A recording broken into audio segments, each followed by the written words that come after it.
सखी, कधी स्वतःला विचारलं आहेस का? आपण रोज सगळं करतो, पण तरी मन शांत का नसतं?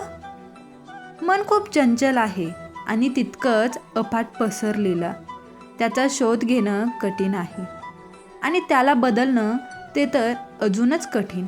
पण एक गोष्ट लक्षात ठेव, मनच्या विरुद्ध उभा असतो नमस्कार करणे म्हणजे फक्त हात जोडणे नाही, तर मनाला चुकीच्या दिशेकडून योग्य दिशेला वळवण्याची तयारी आहे.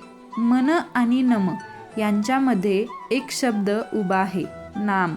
नाम म्हणजे तो मार्गदर्शक जो मनाला योग्य दिशा देतो, शांतता देतो, धैर्य देतो. पण जर आपण मान धरून बसलो, अहंकार वाढवला, तर तोच मान मनाला भरकवतो. म्हणून सखी, मन बदलायचं असेल तर मान थोडा खाली ठेव आणि नामाला घट्ट धर. कारण जिथे नाम आहे तिथे मन आपोआप नम होतं. मनाला लागलं असेल तर एव्हरीडे विथ तेजू चॅनलला लगेच सबस्क्राईब कर.